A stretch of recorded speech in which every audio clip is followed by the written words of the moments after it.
Marami ang nagsasabi, Inday Sara, ikamusta mo ako kay Pangulong Duterte kahit hindi ko kilala na mga tao saan man ako pumunta. Sa mga nagtatanong kung anong update kay President Rodrigo Duterte na kung saan nandun sa Hague ngayon, eto na, sinagot na ni Vice President Sara Duterte. Ito po ay ginanap sa campaign rally ng Team Yorme sa Baseco Compound, Manila. Marami ang nagsasabi, Inday Sara, ikamusta mo ako kay Pangulong Duterte kahit hindi ko kilala na mga tao saan man ako pumunta.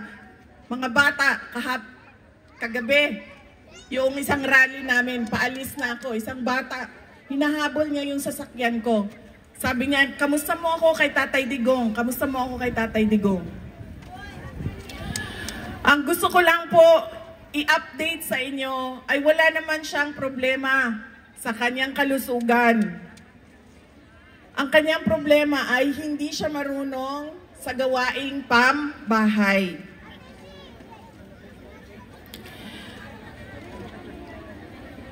Hindi siya marunong magluto, hindi siya marunong maglaba, at hindi siya marunong maglinis ng kanyang kwarto. Dahil yan ay ginagawa lagi nung kanyang mga girlfriend noon. At syempre, hindi naman nakulong yung girlfriend niya, ay wala siyang kasama doon sa loob. Pero merong dalawa na girlfriend na nag-aantay doon sa labas. Sana all, ma'am, no? Sana all, inaantay. Sana all, dalawa ang nag-aantay.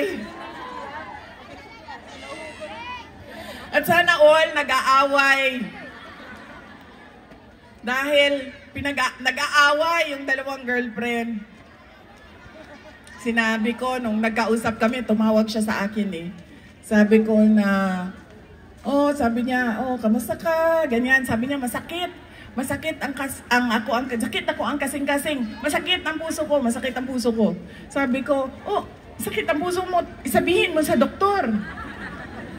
May doktor dyan. Sabihan mo siya na masakit ang dibdib mo. Sabi niya, hindi. Kasi wala na ang mga girlfriend ko.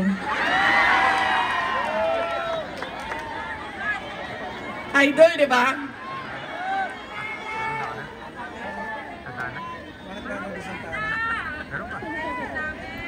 Tapos sabi ko sa kanya, ay naku, huwag ka mag-alala. Yung dalawang girlfriend mo nandyan sa labas, nag-aaway. Sa labas ng kulungan. Tapos sabi niya sa akin, sumali ba ang nanay mo sa away? Sabi ko naman sa kanya, ay naku, wala nang pakialam ang nanay ko sa iyo kasi 80 years old ka na daw, matanda ka na daw.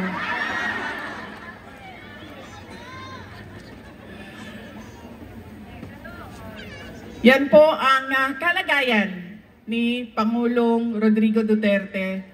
Noong tumawag siya sa akin, kailan ba? Nakakalimutan mo na, kahapon ba yung tawag niya? At sabi niya rin sa akin, naaalala mo pa ba ako? Ako yung tatay mo. Huwag mo ako kalimutan dahil baka mabulok ako dito. Sabi, kay namdom pa ba kasi ako, ako yung mong amahan. Ay, yung kong kalimti din Inday, kay basin mabulok ko din Yan ang kanyang kalagayan ngayon.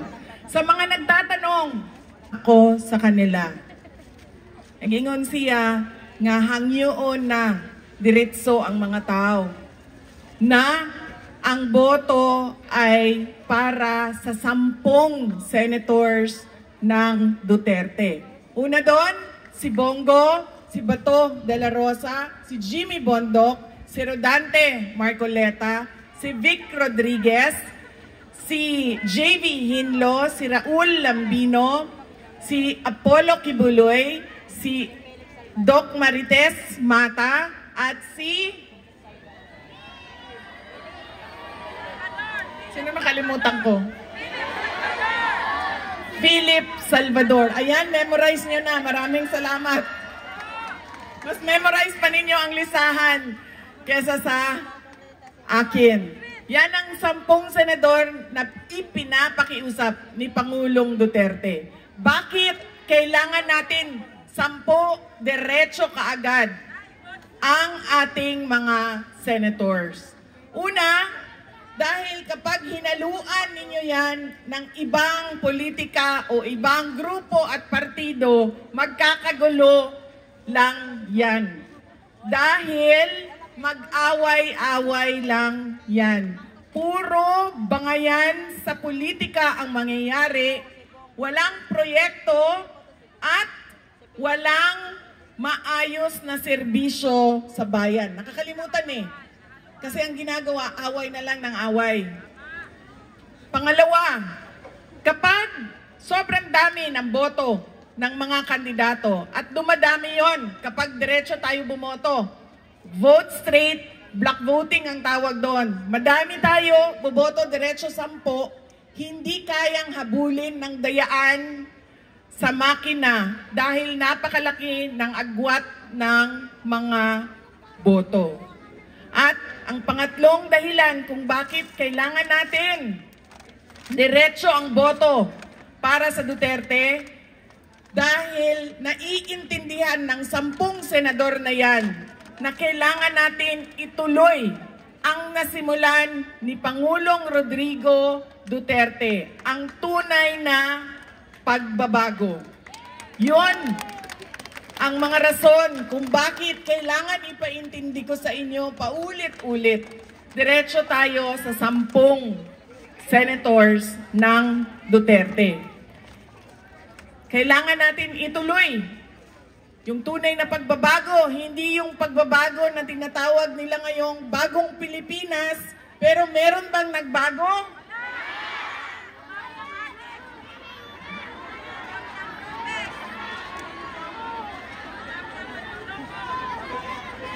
Wala.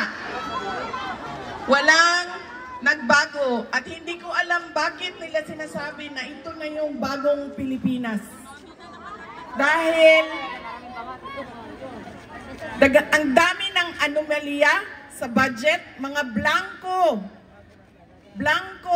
sa loob ng budget na pwede mong lagyan kung magkano ang pera na ilalagay mo dyan. Hindi pwede yan. Hindi, bawal yan sa batas. Ngayon lang nagawa na blanco ang mga amounts o halaga ng pera na ilalagay sa mga proyekto. Pangalawa,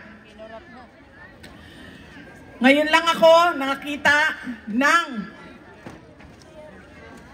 pangako, eleksyon, nakalimutan, pangako na naman dahil may eleksyon. Para bang wala nang halaga ang pag-iisip at pag-intindi ng taong bayan. Kaya mahalaga na diretso ang boto natin para sa mga senators ng Duterte. Tulad na lang din na kapag pumili kayo ng mayor at pinili ninyo si Yorme, ay iboto ninyo diretso ang kanyang mga kandidato. Dahil hindi pwede naboboto kayo ng mayor, yung vice mayor sa kabila, yung 2 konsehal sa kabila, 3 dito, magkakagulo ang syudad ninyo dahil hindi makakagalaw ang mayor ninyo at hindi makakagalaw ang vice mayor ninyo. Kailangan iisa ang direksyon nila. Kailangan naiintindihan ng lahat ng kasama nila kung saan dapat dalhin ang syudad ninyo. At yun ay sa kapayapaan at kaunlaran. Alam nyo, saludo, mayor din ako nung COVID. Kasabayan ko, si Yorme. Saludo ako sa mga mayors noong panahon ng COVID. Dahil alam nyo, hindi siya madali. Nahihirapan kami mag-isip kung ano yung kailangan namin gawin para hindi mamatay ang taong bayan dahil sa sakit na COVID at hindi namin alam saan namin kukunin ang pera na ibibigay, kailangan ibigay sa taong bayan. Alam niyo, nung ako ay mayor, siguro papasok kami sa Guinness Book of World Records na nakagawa ng krematorium sa loob ng 6 na buwan. Sobrang bilis namin pinagawa, hinanap ang pera, pinagawa, in order, sinalpak, at sinunod kung ano yung sabi ng doktor. Kailangan i-cremate ang mga patay. Kaya saludo ako. Kung si Yorme ay naging mayor noong COVID, kakayanin niya kung ano man yung darating na problema ng inyong syudad.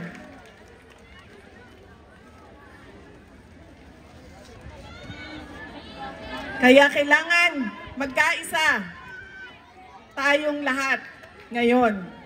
Ang huli ay huwag nyo na iboto ang mga kandidato na sumusuporta sa bangag. Bakit? Kasi para bang sinasabi nila na bangag okay lang na hindi mo tuparin ang pangako mo sa kampanya. Bangag, okay lang na huwag mo na ibigay ang 20 pesos per kilo na bigas. Parang ganon ang kanilang sinasabi. Dahil hinahayaan nila hindi nila tinatanong. Hindi nila hinahanap. So, ibig sabihin, okay lang din sa kanila. Nawala na yan. Pangako lang yan na hindi na talaga matutupad. Kasama na ang mga congressman na pumirma ng impeachment.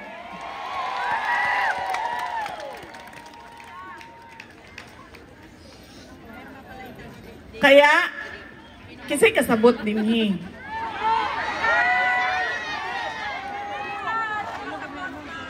palihog kong ingon dito sa mga silingan ba, nga dili na nabutuhan si Joel Chua, si Valeriano, si Babante, si Tieng, si Seda.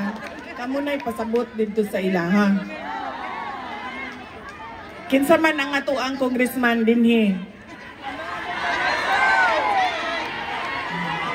Si Amado Agatsing.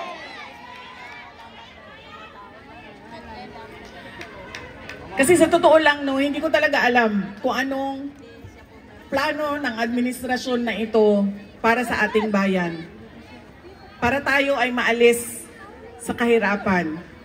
Dahil ang napapansin ko, hinahabol lang nila ako lagi. Si Inday Sara.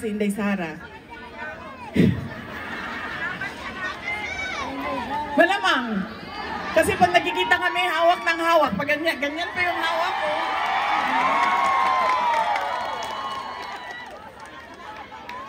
Ang liit-liit naman.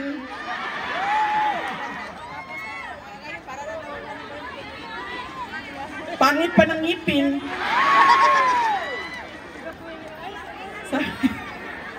Sabi nila pag nagdodroga daw, ganun daw talaga, pangit ang ngipin. Kasi ano daw sa...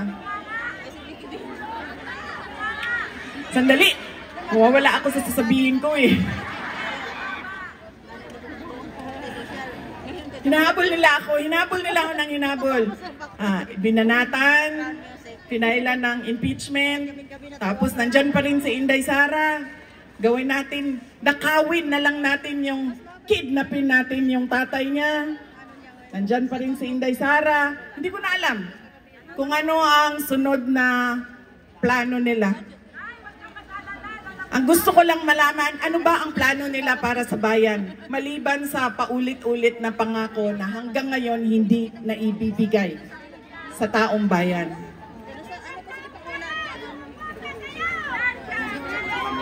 Pam, hindi ko marinig.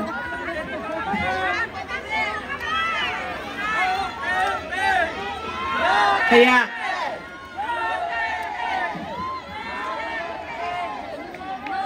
Huwag natin kalimutan, kailangan natin magkaisa. Diretso ang senador natin, diretso ang ating mga kandidato sa syudad ng Maynila. Mga kababayan, ang lahat ng ginagawa natin ay para sa Diyos, sa bayan, at sa bawat pamilyang Pilipino. Syukran.